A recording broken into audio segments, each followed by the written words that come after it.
back to the hash. Are you a fan of lawn art and NFTs? Well, this segment is exactly for you. We're talking about MFers, which is a new project that integrated with Lowe's in order to put the MFers PFP on lawn art.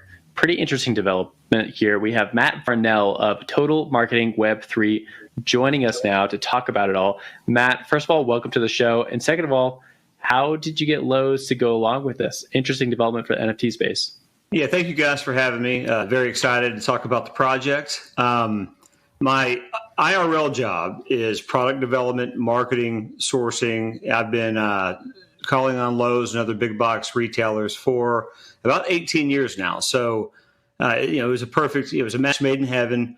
Been a Bitcoin guy going back to slightly late, but about 2020.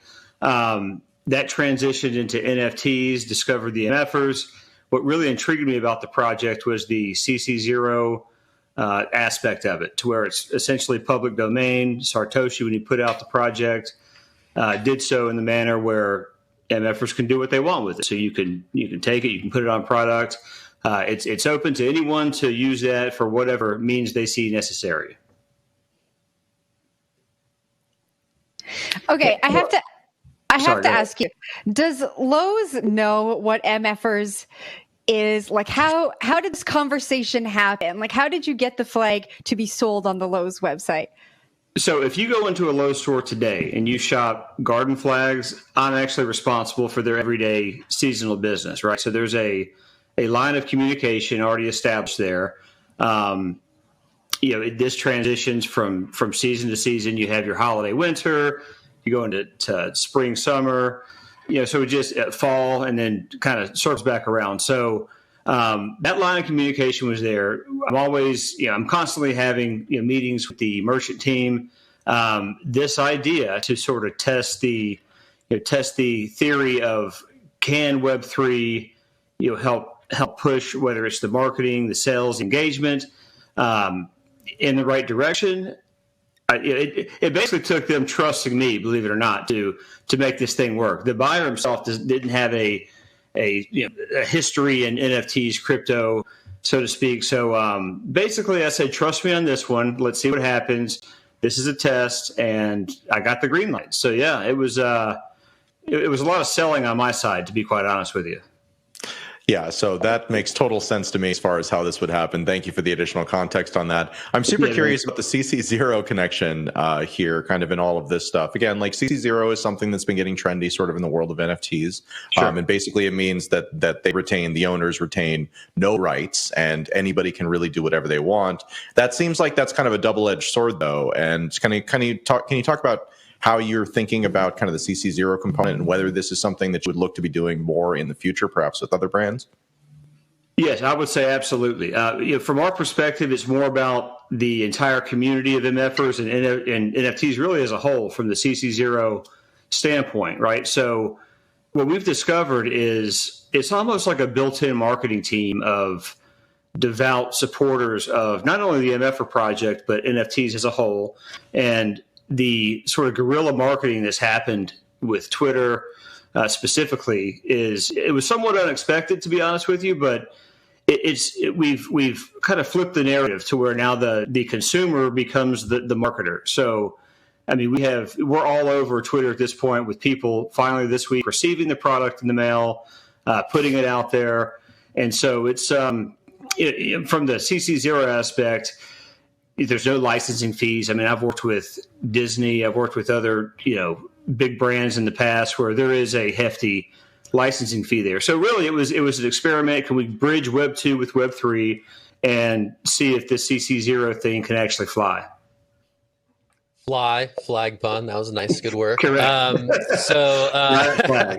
Yeah, so I think like Web3 is sort of famously small relative to like mass market numbers, right? If you look at like people who are interacting with the Ethereum blockchain or the people who are transacting on OpenSea on a monthly basis, it's still in the tens of thousands relative to the millions, the volume that mass retailers are looking for. So I guess my question is, how is this interest leading to sales? How's it going so far? And what does like the total addressable market look like for this particular product? So, yeah, you're exactly right. So I've sold Lowe's everything from vanities to closet systems, decorative hardware, functional hardware, seasonal product, and the numbers are astronomical. There's tens of thousands of containers that we're shipping in on an annual basis into the Lowe's supply chain. With that being said, you're exactly right. I mean, there's only 5,000 active wallets that are actually trading NFTs at this point. What I thought would happen, and what actually did happen, is the idea that the engagement from Lowe's side. So they have their Twitter account, right? And it's not the most exciting account going, as most big box retailers, Home Depot, same story.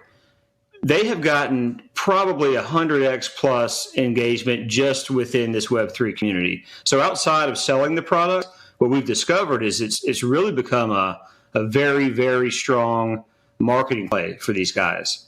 And they're seeing that the analytics from their engagement, it looks like a hockey stick. It's gone straight up. So that's where they see the benefit of partnering with us and doing something here. It's more about the engagement and and just the pure marketing aspect of it.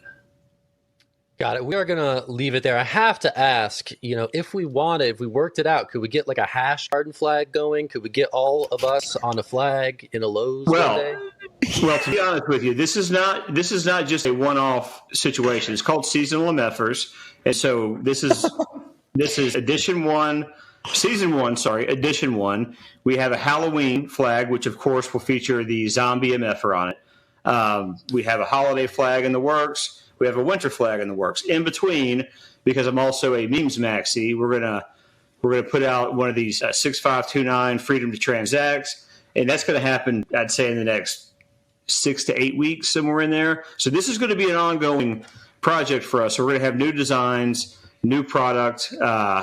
All of these are limited. So the initial CC0 summer flag is only 1,000. There is an NFT tied to it as well. The packaging we put together, I'm not sure you guys probably haven't seen it on Twitter, but it's a full unboxing experience. Nice color sleeve, embossed rigid box, QR code. I mean, it's top notch. Save the full pitch for when we're on it. So you're saying there's a chance that we could be on a flag. Is that what you're saying? I just want my face. No. Get rid of everyone else. It's got to be a team activity. We can have a conversation. I'll text you. Man, we'll be talking. Yeah. All right. And by the way, shout out to my partner, Stephen Thompson, on this, S. Thompson on Twitter. Unfortunately, he couldn't join us. We had to pick one of the two guys to come on, but he's been a big part of this thing too. So, and much love to my MFer community. All right. Fair enough. Well, thank you, Matt Varnell, for joining us and talking about this. Yeah, appreciate it. We'll talk to you later about our flag. All right. That's